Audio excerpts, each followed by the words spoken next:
Hi guys! So today I wanted to talk about the most surprising books of 2014 for me so far. I'm quite sure that this list is going to change as the year goes on because I will have read a crap ton more books than I have right now. But I wanted to just share books that surprised me in a good way and books that surprised me in a bad way. So let's get started with books that surprised me in a not so great way. First, I have, this is actually not the book itself, but it's this book from the series. So it's The Goddess Test. The actual book, for some reason I'm blanking, but I think it's The Goddess Inheritance. It's the final book in the series. To be fair, I loved the rest of this series. It's this, basically the premise is it is a mortal girl who has to go through tests to prove her worth of becoming a goddess. And it is a YA series, and I love Greek mythology, so the fact that it's set in that, you know, in that framework of that world was super exciting to me. And the main god that the story centers on is Hades, which is my favorite, I mean, to be honest. And I was really excited about the conclusion of this series because I feel like I've been reading this series forever.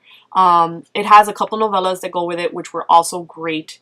And then the final book came out.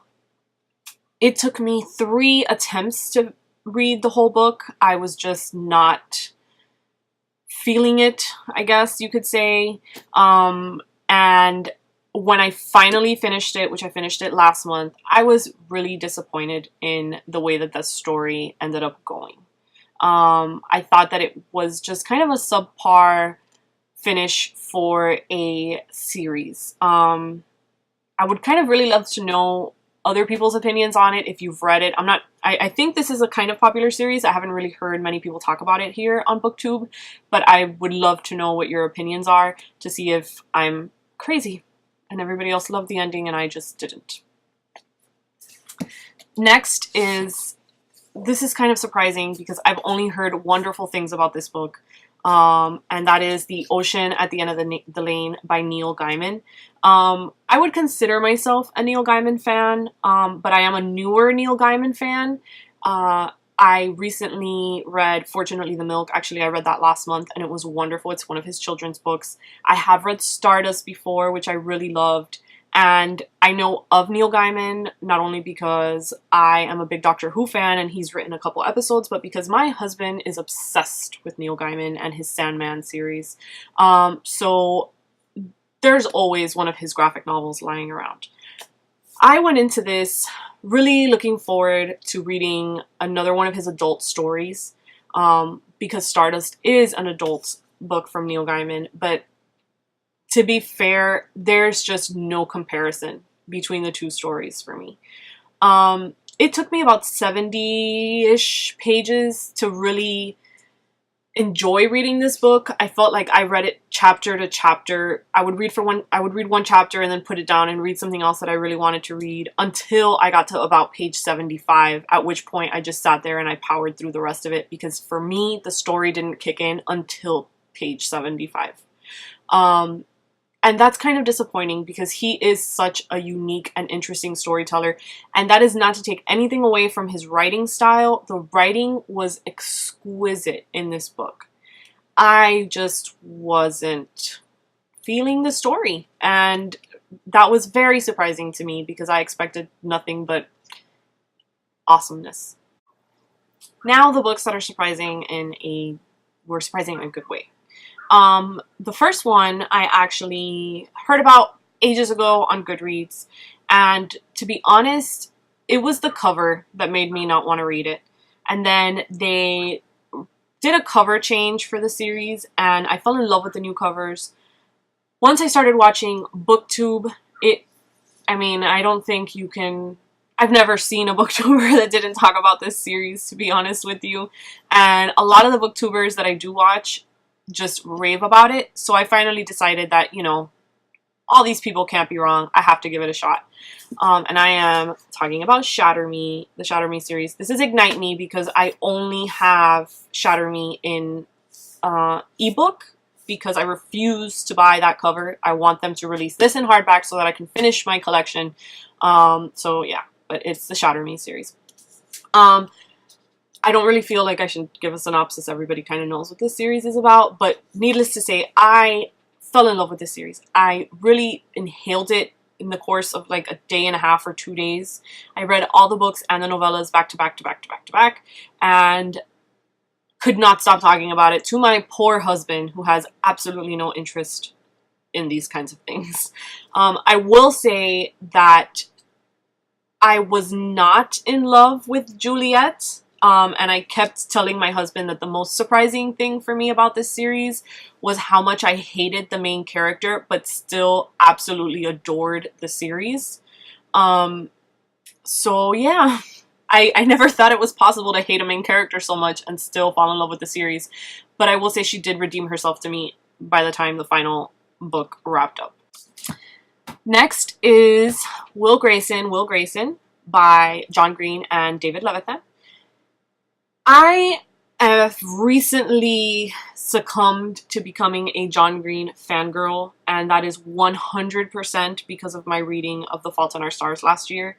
I tried a couple years ago to read An Abundance of Catherines, and it's one of maybe 20 books that I DNF'd, and I really did not get what the hype was with John Green. It just was not the story for me. And I remember my best friend telling me he would become my new favorite author. And I laughed in her face because I really was not all about that book. And then The Fault in Our Stars came out. I fell in love with it. And then decided, okay, fine, I'm going to pick up Will Grayson. For some insanely bizarre reason, I thought that this book was centered around a superhero. Clearly, I did not read the synopsis because I could not be further from what the actual story was about. But needless to say, I absolutely loved the two perspectives in the book from each Will Grayson. I loved that you could actually kind of tell which author was writing what because their voices were so clear in the stories. I really thought that the story was really touching and funny. I laughed out loud a lot. And it was a very, to me, it was such a surprising book because I mean, obviously, I don't even know what the premise was about, but I just thought it was going to be another An Abundance of Catherines. You know, I figured, well, if the story's not going to be something super serious, I'm just not going to love it. I totally loved it. I highly recommend this book if you haven't read it. The next book, actually, I picked up because of another booktuber. I originally saw a video that Reagan did at Peruse Project where she recommended this, and it is The Summer I Turned Pretty. I think it was this month, maybe. She was on a bit of a Jenny Han kick and said that this book she fell in love with this book and the other two books in the series, and she just completely read them all three back to back to back. And I've had this book on my Nook for quite a while and never really paid it any mind.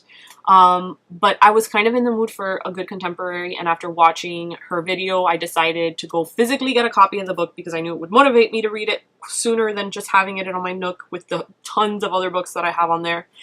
And I did. I read it that exact weekend. I fell in love with it. It's such a great story. The story centers around a girl named Belly, and basically the tradition of her and her family going to the summer house with her mother's best friend and her mother's best friend's children, and what happens in that summer, and kind of how the summer changes everything for them moving forward. It is a little bit sad at points, but overall I thought that it was just a wonderful, wonderful story, and I really recommend it. I haven't read the other two books yet just because I'm trying to pace myself because there's a lot of other books that I want to read this month, and this is not one of the books that I had originally lined up in my TBR, so this kind of just wormed its way in there. And lastly, this, funnily enough, I don't even know if that's a word, but we're going with it. I originally heard about through one of John Green's videos on Vlogbrothers, and he was talking about how Holly Black had written this wonderful vampire book called The Coldest Girl in Coldtown, and how it was unlike any other vampire book that he had ever read. And I was not super interested in reading another vampire book just because I've kind of, I think with the rest of the universe, gotten an overload of vampires. But when I heard him talk about it, it kind of piqued my interest a little bit. So I got it on my Nook. I read it. It was wonderful. It is such a different version of a vampire story. It still has that kind of underlying menace that I feel vampire stories used to have before Twilight came around. And it has kind of a dark tone. And I felt that for the first time in quite a while, I was like actively concerned for the main character, whose name completely escapes me right now. So sorry. Oh, Tana. Sorry, her name is Tana. But I was worried. I was worried about the characters. I found myself kind of talking to the book at times. You know, completely futile, but whatever. It helped me get through the reading. Overall, I really, really love this book. I loved it so much that I went and I bought a physical copy for my bookshelves because I had to have it. It's also really, it feels really nice. It's raised here, so it feels like a tattoo when you first get it. I don't know how many of you guys have tattoos, but that's what it feels like the first couple weeks when you get it. And I really love this story. I haven't recommended it to anybody else because I feel like I need to give people a little bit more distance from the whole Twilight years in order for them to willingly pick up another vampire book. But once I feel like my friends have gotten past that, I'm definitely going to recommend it because I think it is a wonderful book. I'm not sure if it's going to be a series, but I know that I would happily go back into this world. So that's it. Those are the most surprising reads I've had so far this year. I would love to hear what books have been surprising for you. And if you agree with my viewpoints on any of these books, I'm quite sure that nobody is going to agree with my The Ocean at the End of the Lane. But hey guys, it is what it is. All right, bye.